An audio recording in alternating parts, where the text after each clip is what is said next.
A paz do Senhor Jesus Cristo seja com todos, amém?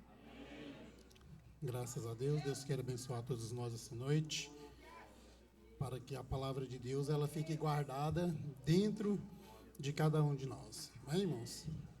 Vamos abrir a nossa Bíblia, né? O tempo não nos espera, Deus abençoe. Em 1 Coríntios,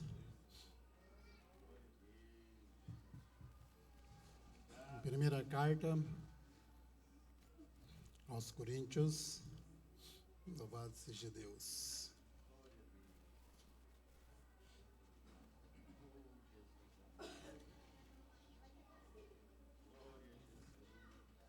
Louvado o nome do Senhor.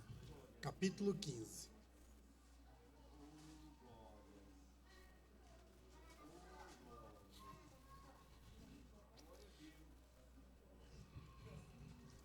Primeira carta aos Coríntios, capítulo 15, verso 50.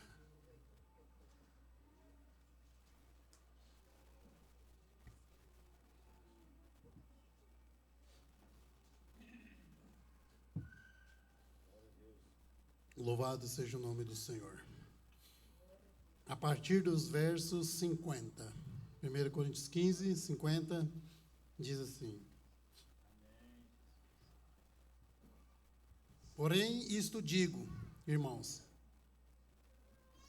que a carne e o sangue não pode herdar o reino de Deus, nem a corrupção herda a incorrupção. E eis que eu vos digo um mistério: nem todos em verdade dormiremos, porém todos seremos transformados. Em um momento, em um piscar de olhos, a última trombeta.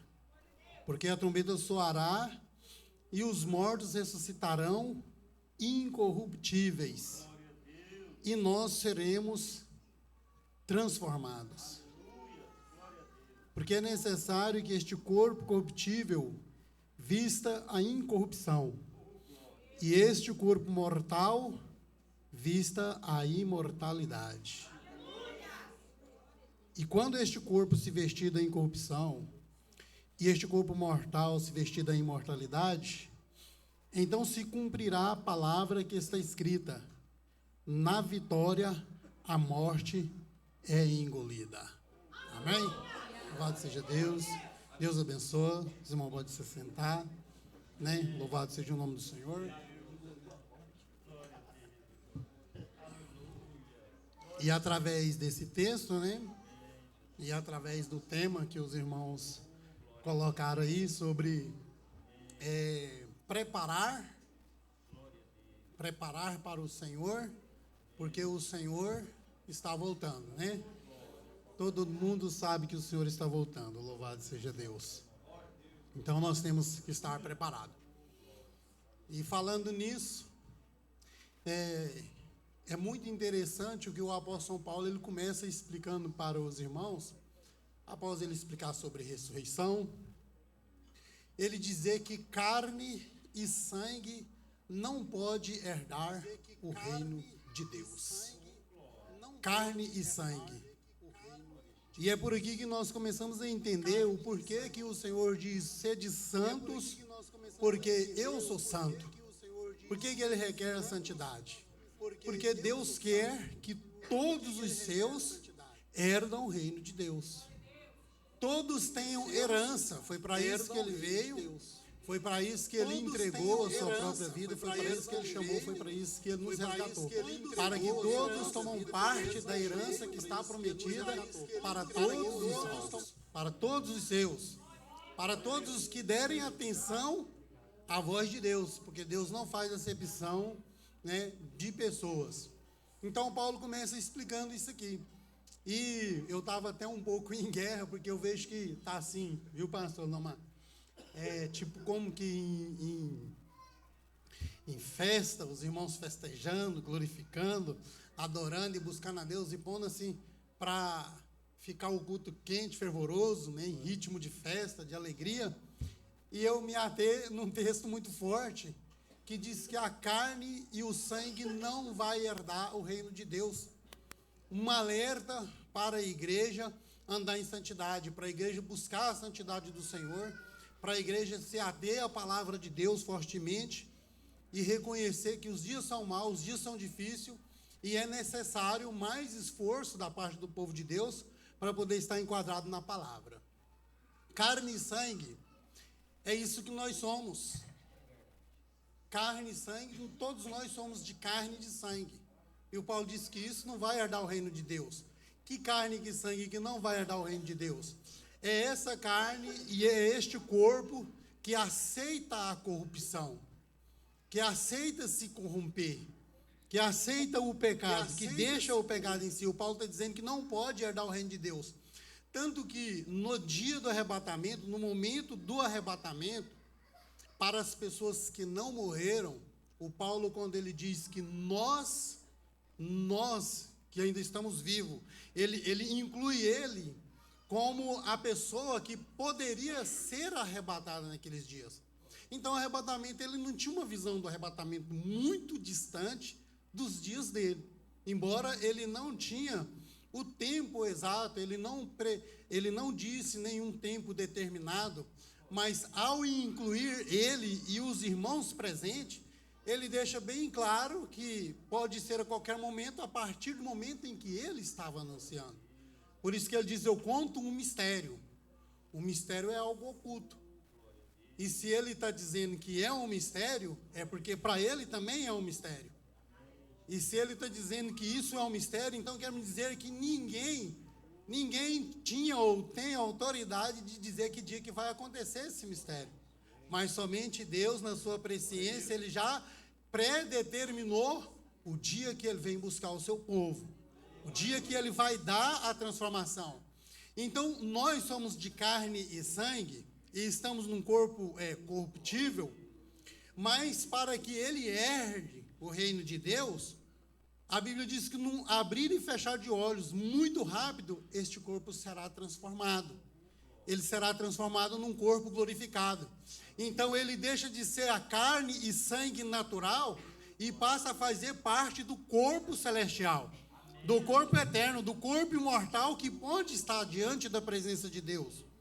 Porque nós não podemos ver Deus face a face, nós não podemos resistir neste corpo à presença de Deus, a sua poderosa presença, porque este corpo ele não resiste, ele não aguenta, né? Ele se desfaz na presença do Todo-Poderoso. Mas o corpo imortal, o corpo incorruptível, o corpo qual o Senhor dará àqueles que aguardarem, que amarem a sua vinda, esse pode entrar na presença de Deus, pode ver ele, pode enxergar ele como ele é. Então, Paulo manda um alerta para a igreja, dizendo que a igreja não pode ficar na carne e no sangue. A igreja não pode andar na carne, o povo de Deus não pode andar na carne, porque esse não vai herdar o reino de Deus. Por isso que nenhuma pessoa que está fora do corpo de Cristo, que não é membro do corpo de Cristo, que vive uma vida de pecado no mundo, ele não pode herdar o reino de Deus. Não é porque Deus não quer que ele herda, é porque no corpo corrupto, no corpo de carne e sangue, que aceita a corrupção, ele não pode herdar. O homem ficou entregue a isso. Então, o Paulo vai explicando para que o povo de Deus possa se santificar. E aí ele começa a dizer como que será esse acontecimento. Ele só não diz o tempo, mas ele diz como. E nós eu também achávamos que era muito rápido, quando a gente menos piscasse os olhos, a gente já tirava os pés daqui e estaria com os pés lá na glória. Mas não é bem isso que o Paulo está explicando. Ele está dizendo que a transformação é no abrir e fechar de olhos. Por isso que será muito desesperador para muitos, no dia e no momento exato, porque o corpo celestial, o corpo que o Senhor dará a todos os que estiverem esperando a sua vinda, ele não pode ser visto pelos olhos naturais. Ele não pode ser visto e nem ouvido por pessoas comuns. Por exemplo, eu cito esse exemplo aqui que é o mais prático. Nós que cremos na palavra de Deus, sabemos que nós temos um anjo que nos ajuda na jornada. Todo servo de Deus tem um anjo. Deus ordenou um anjo para guardar aqueles que servem. Está isso claro na Bíblia, né? Aos teus anjos dará ordem a teu respeito. O anjo do Senhor acampa ao redor daqueles que o temem e os livra. São muitos livramentos para quem teme. Então nós temos um anjo. Então, se cada um de nós temos um anjo, então quantos anjos não tem aqui? Não é verdade? Quantos anjos não tem aqui? E nós não podemos tocá-los, nós não podemos ver, nós não conseguimos ver com os nossos olhos naturais, nós não podemos ver. E, com certeza, eles conversando uns com os outros, nós também não podemos ouvir, porque eles atuam em outra dimensão. Se o arrebatamento do Senhor, se o Senhor busca a sua igreja nesse exato momento, o que é que aconteceria? Simples, aconteceria o que a Bíblia diz: num abrir e fechar de olhos, num relâmpago, todos os que estiverem preparados seriam transformados. Digamos que 95% estão preparados, né? Eu não posso dizer quem está e quem não está, e nem a quantidade, mas digamos que uns 90% estejam preparados. Os outros que ficarem não vão conseguir ver mais os que foram transformados, porque eles deixaram o corpo natural, eles deixaram carne e sangue, já foram revestidos assim, ó, num estralar de dedo, e agora eles participam de uma dimensão espiritual, de uma dimensão eterna, e eles não podem ser vistos, nem tocados, e nem ouvidos. E os que ficarem não vão enxergar, não vão ver eles mais. Vai sobrar o quê para os que ficarem? O desespero de não ter participado. Eles vão dizer de não ter subido, mas ainda a igreja ainda não subiu. Ela simplesmente foi transformada, e primeiro do que ela, os mortos foram ressuscitados, já receberam o seu corpo, e agora os dois grupos se unirão para encontrar com o Senhor nos ares. Porque a Bíblia diz que o Senhor não tocará nesse dia, os seus pés não tocarão na terra. Mas em outra vez ele tocará na terra, no Monte das Oliveiras, mas aqui ele não tocará na terra. Ele vai chamar o seu povo dos ares. Vai chamar os que estiverem preparados para o encontro com ele. Por que que os mortos vão ressuscitar? É incorruptível. Porque para eles morrer e descer a sepultura, eles desceram num corpo de corrupção. Lá na sepultura, onde eles estão, onde é que estão os ossos, onde é que estão aqueles que morreram, desceram em corrupção, e lá só está o resto mortais, que é de corrupção. Mas quando ressuscitarem, quando forem transformados, a Bíblia diz que Deus dará o corpo como Ele quer. E a vontade de Deus é que o seu povo receba um corpo glorioso, receba um corpo forte para entrar na presença de Deus, para estar na presença dEle, para ver, para sentir a presença dEle. É por isso que muitos não sentem a presença de Deus, porque muitas vezes está distante de Deus, não está buscando a Deus, não está se revestindo, então está distante, não pode sentir a presença de Deus. Aí Deus não pode manifestar, porque a pessoa não aguenta, a pessoa não entende. Mas se o povo de Deus despertar e começar a buscar, começar a aquecer, né, esse fogo que não pode parar, que aquece no altar, que é o Espírito de Deus, aí então o Senhor Deus começa a manifestar cada vez mais forte. O Senhor Deus começa a apresentar o seu povo igual Ele apresentou o seu povo no passado, e Deus não mudou. Aleluia. Ele falou para Moisés: olha, me santifica esse povo, prepara esse povo e leva esse povo para encontrar comigo. E o que o Moisés fez? Moisés mandou o povo jejuar. Hoje muitas vezes o povo não quer jejuar. Se falar de um jejum de 3 dias, igual foi lá com Moisés, o que eles vão dizer? Vão dizer que a gente estamos querendo matar o povo de fome, está querendo matar as pessoas de fome. Não, estão querendo aparecer demais, mas não é. Porque se não matar essa carne, se não aniquilar ela, se não subjugar ela, humilhar ela debaixo da consagração, se não matar ela, não pode entrar no reino de Deus. O Senhor disse que não pode. Tem que subjugar ela para que ela não apareça, mas para que a vontade de Deus seja manifestada nela. O poder de Deus seja manifestada nela. A vontade de Deus flua através do seu corpo, através da sua vontade. E a sua vontade começa a se unir com a vontade de Deus. Os outros dizem que isso não é possível, mas isso é bem possível, porque o Senhor Deus, Ele veio para isso, para que a vontade dEle fosse reconhecida, conhecida pelo seu povo, buscada, e Ele pudesse transferir o que Ele fez, a vontade dEle, a vida dEle, para viver em nós, a fim de ser manifestada a vida de Deus em cada um de nós. Foi isso que o Senhor Deus fez, mas Ele pediu para Moisés consagrar o povo, falar para o povo, jejuar na presença de Deus, banhar, né, tomar banho, lavar o corpo, porque Deus é asseado, né, Deus é limpo, é o seu povo limpo. E o que mais que o Senhor ordenou para eles? Principalmente para os casados. Disse que não era para eles chegarem na relação com as suas esposas, tinha que separar para encontrar o Senhor. Demarcou o limite, mandou eles subir, e eles subiram. E Deus manifestou. Deus apresentou e Deus começou a falar com Moisés, na presença de toda a congregação. Por que que Deus começou a falar com Moisés e começou a falar com aquela congregação? E o Senhor manifestou de uma forma tão potente? Porque aquela congregação e aquele líder, eles uniram a um só coração.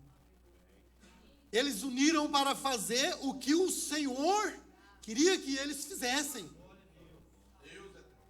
Então, o que Moisés mandou eles fazer, eles fizeram. Vamos consagrar, vamos jejuar 3 dias, bora jejuar 3 dias, vamos lavar, vamos deixar as mulheres por enquanto, esses 3 dias, as mulheres deixar os maridos, então vamos fazer isso para nós encontrar com o nosso Deus, esse Deus que nos libertou, esse Deus que está conosco. Nós queremos conhecer Ele. E o povo uniram a um só coração, juntamente com Moisés, e assim eles fizeram, eles estavam determinados.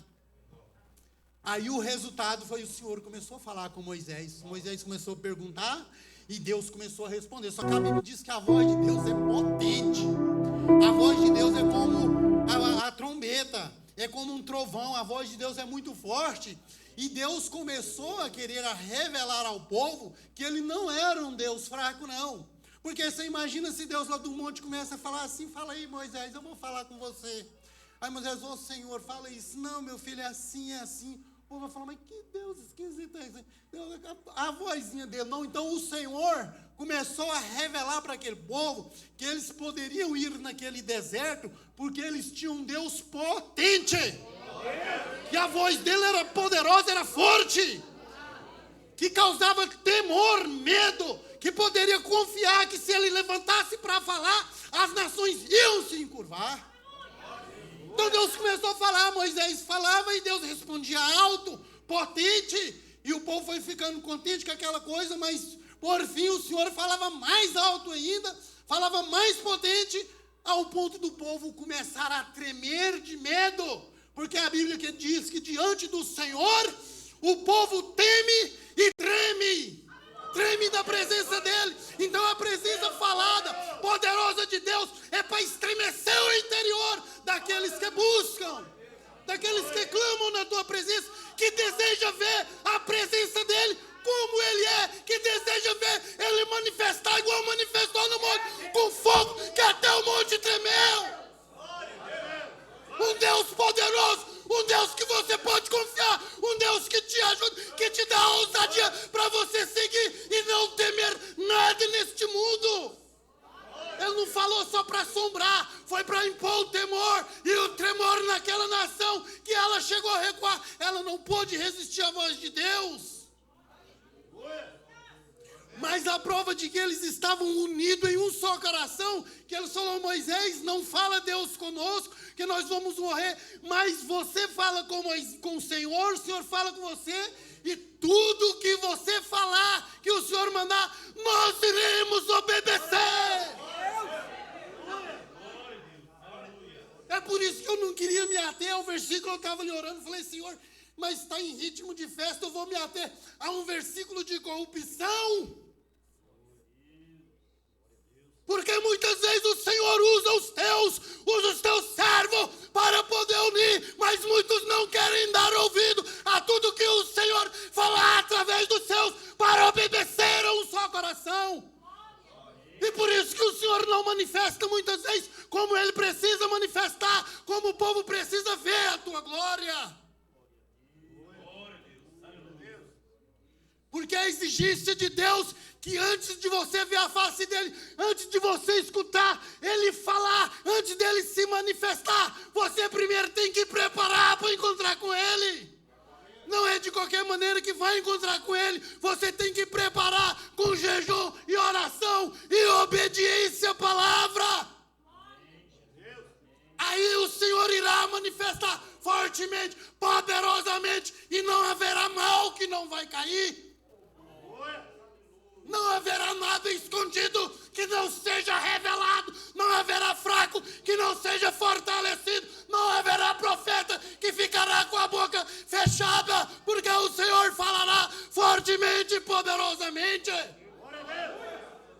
Não haverá enfermo no nosso meio que não seja curado. Não entrará nessa casa nenhum espírito maligno que não seja descoberto e derrubado. Se tão somente há um só coração, o povo unir com o líder ou com os seus líderes e temer e obedecer e tremer da presença dele. Reconhecer que ele é o mesmo Deus de Moisés, que ele não mudou.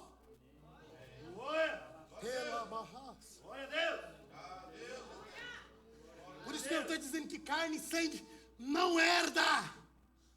Não entra lá no reino, não. É não herda a herança do reino, não herda promessa nenhuma. Carne e sangue não vai herdar, e a corrupção também não vai herdar. Não se deixa corromper. A ordem é para santificar, porque não é porque eu sou santo, não é porque o pastor é santo, não é porque o irmão não é santo, é porque ele é santo. Aleluia! Seja santo é porque eu sou santo. Se você quiser ser meu, se você quiser andar comigo, se você quiser ver e falar comigo, seja como eu sou, diz o Senhor, seja santo como eu sou, e eu vou manifestar a você. Glória a Deus.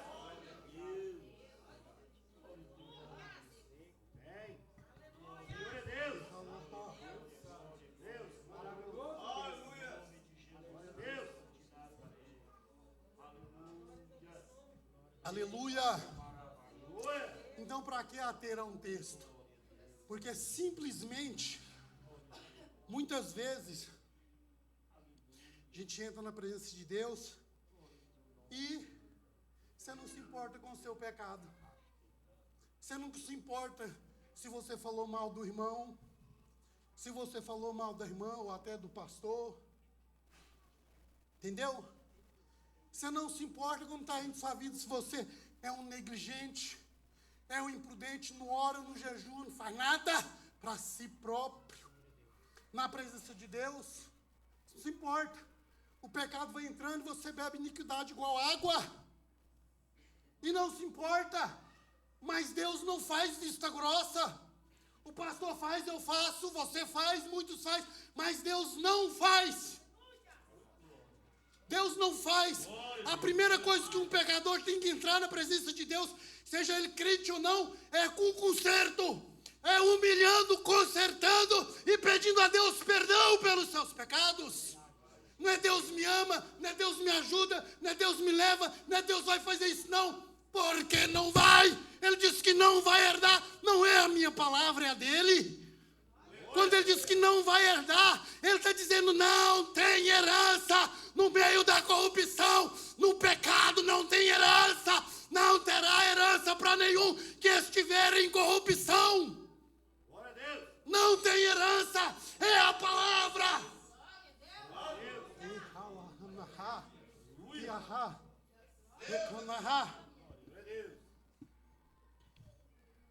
Então qual é a primeira coisa? Como que se prepara a igreja? É simples, irmão. Quando eu der um testemunho para o irmão muito rápido, já contei uma vez, mas conto de novo. Eu estava orando a Deus aqui, ó, fazendo um serviço da igreja e orando aqui. E eram uns tempos um tanto difícil.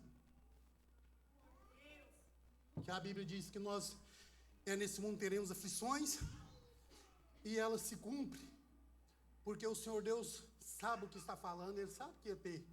E era um tempo difícil, muito difícil. Pelo menos para mim, para os outros não sei, mas para mim estava difícil. E eu não tinha força como muitos não têm. Se você deixar a sua vida com Deus descuidada, se você é uma pessoa que leva, não, jejuar, vou passar fome. Orar é 10 minutos. 10 minutos tá bom, Deus ouve. Não jejua, não ora, não clama, não grita na presença de Deus, não bate no céu, na porta do céu com força, não reclama para Deus. Está entendendo? Se você não faz isso, você vai andar na carne com toda certeza, o inimigo vai te prender em alguma coisa. E eu estava naquela maré mansa, né? Sou de Deus e ponto final, eu estou aqui, mas as coisas estavam difíceis. Aí eu vim dobrar o joelho e vim falar com o Senhor. Né? Dobrei o joelho ali, fiquei ali orando, falando com Deus. Falei, Senhor, eu vou determinar aqui, vou ficar aqui, viu, irmão Paulinho? Orando, buscando e falando com o Senhor. Quando o Senhor não falar comigo, quando o Senhor não falar comigo, como que eu devo fazer, para onde que eu devo ir, o que eu devo fazer, porque eu não sei. Ainda falar com Deus é até vergonha, o pastor falar para o Senhor que não sabe nem para onde vai. Mas eu não sei, o Senhor me ajuda e estou aqui. E fiquei um bom tempo aqui, na presença de Deus. Mas não tinha presença de Deus, na verdade.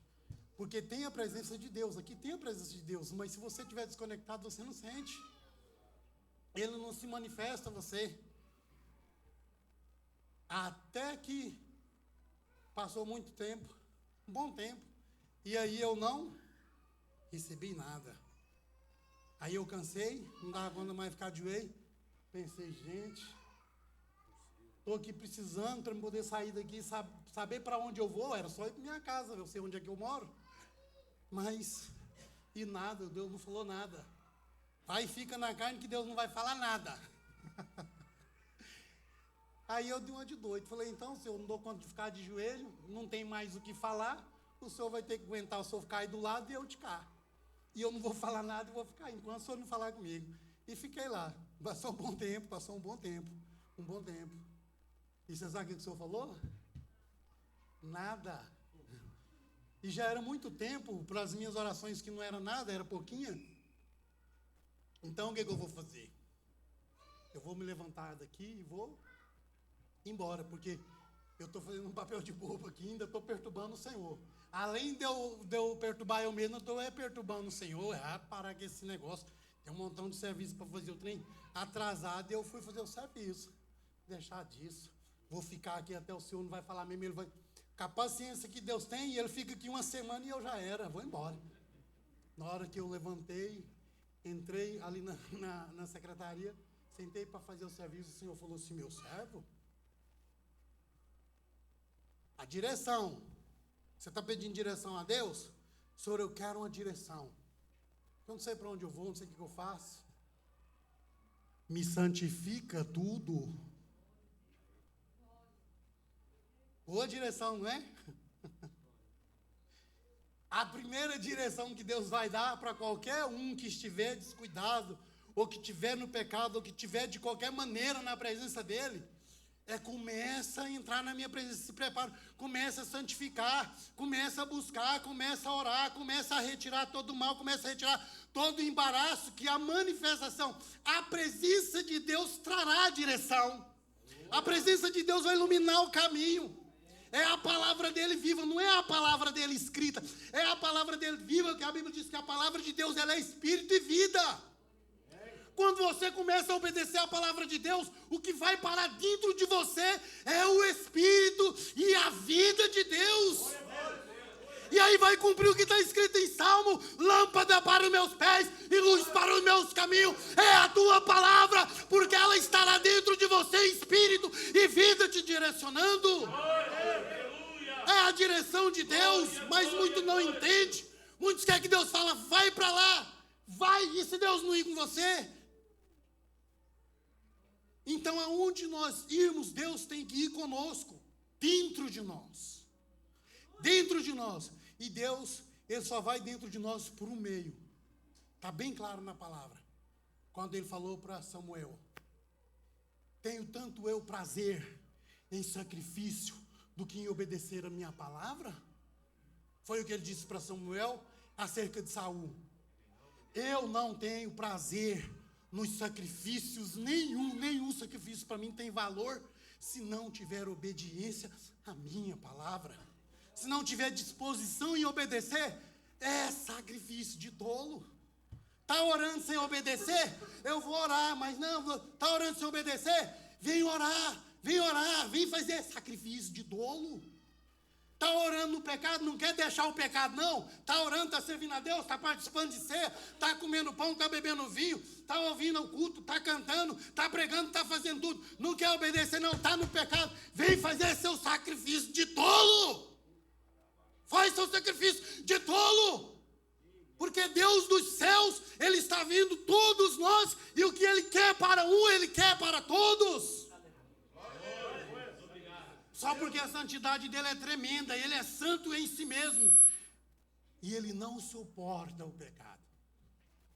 E aí a gente vai aprendendo que Deus não faz, Deus é. E depois ele faz. Então, irmão Paulinho, ele quer que você seja e depois também faz. Ele não quer simplesmente que você faz. Porque eu posso fazer, eu posso vir cá e pregar, eu conheço. Eu leio a Bíblia, eu prego. E se eu não sou, apenas faço.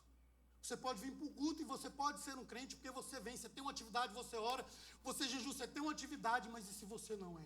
E se você não quer obedecer? E se você apenas faz? Verdade. Glória. Então você tem falta com Deus, porque Deus não faz, Deus é. A Bíblia não diz que Deus, Ele faz a justiça, a Bíblia diz que Ele é a justiça. A Bíblia não diz que Deus faz poder, ela diz que Ele é o poder. Ele é amor, Ele é a bondade. Tudo que Ele é a fonte e depois Ele faz. Então Deus exige que o seu povo seja como Ele. Exige ou não exige? Sede imitadores de Deus como filhos amados. É imitar a Deus como filhos amados. Ou seja, primeiro nós temos que trabalhar para sermos. É crente. Eu não faço nada para ser crente, eu tenho que ser. E depois eu tenho que fazer. É assim. É desse jeito, é Deus, é desse jeito. Por isso que ele não diz ser de santo porque eu faço santidade. Porque eu faço meio de santidade, ele não diz. Ele ser de santo porque eu sou. Eu não faço, eu sou. E ele quer que nós sejamos para quê? Para que nós sejamos como ele e podemos estar nele e ele pode estar em nós. Aí o mundo não irá suportar. Aí o ímpio não irá suportar. Aí o diabo não irá suportar. Aí o mal não irá suportar. As portas que estão fechadas serão arrebentadas. O pecado não irá suportar, porque os irmãos irão consertar a sua vida diante de Deus com muita facilidade. A enfermidade não irá suportar. Porque se no meio do povo, lá no Egito, a Bíblia diz que tinha lá mais ou menos, a Bíblia não, a história, diz que tinha mais ou menos 6 milhões de judeus, e todos eles eram fortes, saudáveis, marchavam em direção a Canaã, só porque o Senhor disse para eles: eu sou o Senhor que te sara. Em outro lugar ele disse: eu estive no meio desse povo, eu os curava, eles não sabiam, era todo mundo forte e sadio. Mas muitas vezes, se não tiver entrega ao Senhor, fica um povo doente. E a doença leva um, e a doença vai levando o outro, e o diabo entra num, e o diabo entra no outro, e um vai no pecado, e o outro vai também. E não adianta disfarçar. Porque eu posso disfarçar para o pastor, ele não conhece minha vida mesmo, posso disfarçar para ele, ele não sabe nem por onde eu ando. E nem eu sei da vida dele, nem preciso saber. Mas diante do Senhor, quem pode disfarçar? Disfarça aí, crente. O crente no pecado está nu espiritualmente. É a mesma coisa de você arrancar sua roupa e sair no meio da rua. É desse jeito. No espírito, se estiver no pecado, você pode olhar a pessoa no espírito. Se Deus mostrar a pessoa no espírito, não tem uma roupa no corpo. Mesma coisa de tirar a roupa e sair andando. Então a gente tem que vestir das nossas vestes espirituais. Nós temos que vestir dela. Revestir, igual o pastor estava pregando hoje na escola dominical. Vestir e revestir. Vestir para ser e revestir para fazer. Revestir para atuar. Revestir para manifestar o Deus que você serve.